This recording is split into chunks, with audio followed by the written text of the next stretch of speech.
والصلاة والسلام على سيدنا محمد وعلى آله وصحبه الأخيار الغور الميامين. أحبتي في الله، سلام الله عليكم ورحمته وبركاته. محدثكم أخوكم عزت عبد العزيز حجازي من مصر، قناة أعشاب. الشخير الحقيقة مشكلة بيعاني منها الشخص، وبيعاني منها برضه المحيطين بيه. المحيطين بيه بيعانوا طبعا من الأصوات المزعجة اللي بيسمعوها، طبعا ما بيعرفوش يناموا، وهو بقى عمال بقى يشخر ونايم كده تمام التمام ولا على باله. فدي مشكلة. وبعدين هو بقى ممكن مع تطور الحالة يبدأ هو كمان يحس بمشكلة، مش بقى أصوات، لا، يحس بقى إن هو مش عارف ينام كويس. بيجي يستغرق في النوم، في ضيق في التنفس. هي دي بقى هنا الخطورة الحقيقة. الشخير في بدايته علاجه بيبقى سهل جدا.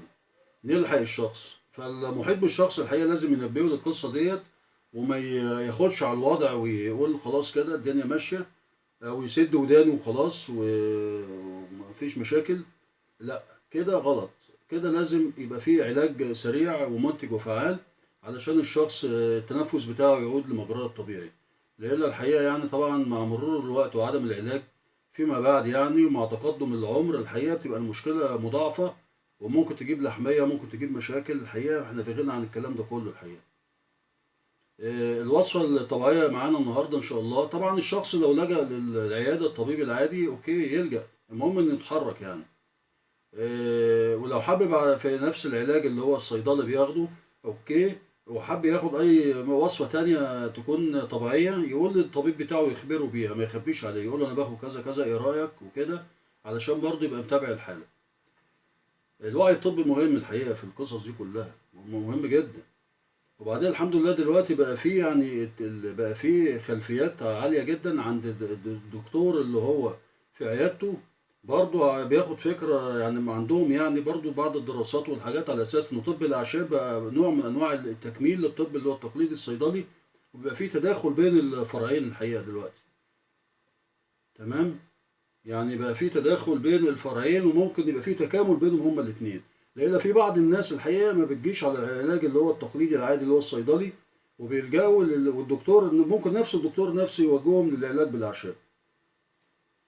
فمهم التنبيه للجزئيه دي. المشكله بتاعتنا اللي هي مشكله الشخير النهارده ان شاء الله، وحلها لكتير جدا من الناس الحقيقه بيعانوا منها. النهارده ان شاء الله هقدم لهم اللي هو الكافور. والكافور الحقيقه هو مشهور بالناس كتير جدا لعلاج مشكله اللي هو ايه، يعني علاج مشكله التنفس، امراض الجهاز التنفسي بصفه عامه الحقيقه، مش بس على قد الشخير يعني. فاحنا هنجيب الوصفه بتاعتنا النهارده وصفه متزوجه بين ورق الكافور وزيت الكافور، وهقول لحضراتكم يعني ازاي. وصفه الكافور، هنجيب ورق الكافور دوت، وهنجيب ورق الكافور، وبعدين ناخد شويه من ورق الكافور، نحطهم في كوباية مية، وناخد كوباية المية بالورق الكافور والمية اللي فيها، نحطهم في وعاء ونحطهم على النار يغلوا. وهما بيغلوا الحقيقة الشخص يجي يتنفس، يعني يشد النفس عميق من الايه البخار اللي طالع من الخليط، مرة اتنين تلاتة على قد ما يقدر يعني. وبعد كده ايه ده، الكلام ده بقى قبل النوم ان شاء الله، ولما يصحى من النوم الصبح يستمر على الوصفة ديت مع الوصفة. الجزء التاني من الوصفة بقى ديت اللي هي المزدوجة، الوصفة المزدوجة، الجزء التاني بقى مع دهان الصدر الحقيقة بزيت الكافور، مضاف عليه زيت اللوز أو زيت الزيتون أو زيت جوز الهند، يخلطهم مع بعض بنسب متساوية، ويدهن بيها الصدر ويدهن بيها الحلق.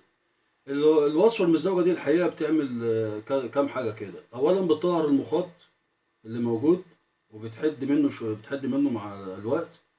كمان بتزيل احتقان الشعب الهوائية، بتزيل احتقان الشعب الهوائية، كمان احتقان الرئتين الحقيقة، وبتعمل عملية استرخاء في الحلق. وصفة الزوجة الحقيقة ممتازة جدا الحقيقة، تفيد الشخص جدا. لو بدأ بيها الحقيقة، والمشكلة بتاعته في أولها كده، لو بدأ بيها أهلا وسهلا، جابت معاه نتيجة أهلا وسهلا، ما جابتش معاه نتيجة يبقى يلجأ على طول للدكتور في العيادة. لو هو عنده بقى يعني احتقان مزمن جدا بقاله فترة طويلة، وعنده احتقان يعني في الشعب الهوائية، واحتقان في الرئتين، وعدم استرخاء في الحلق، ومشكلة جامدة، وعنده صعوبة في التنفس جامدة جدا، ياخد الوصفة دي ويبدأ بيها. بس لو ما جابتش معاه نتيجة مثلا في خلال مثلا 15 يوم أو 10 أيام، يبقى يلجأ للطبيب على طول اللي هو إيه في العيادة، يكتب له بقى إيه مضادات حيوية، ويشوف القصة إيه بالظبط يعني. وكده يعني يبقى العملية ايه، ما تبقاش يعني اعتماد فقط لا غير على لازم يبقى في عندنا نوع من الثقافة الطبية ونوع من الوعي الحقيقة، ونفهم مشكلتنا بالظبط ونفهم حلها ايه الحقيقة. شكرا جزيلا لحضراتكم، على وعد بلقاء جديد ان شاء الله مع فيديو جديد وموضوع اخر، والسلام عليكم ورحمة الله وبركاته. كان معكم اخوكم عزت عبد العزيز حجازي.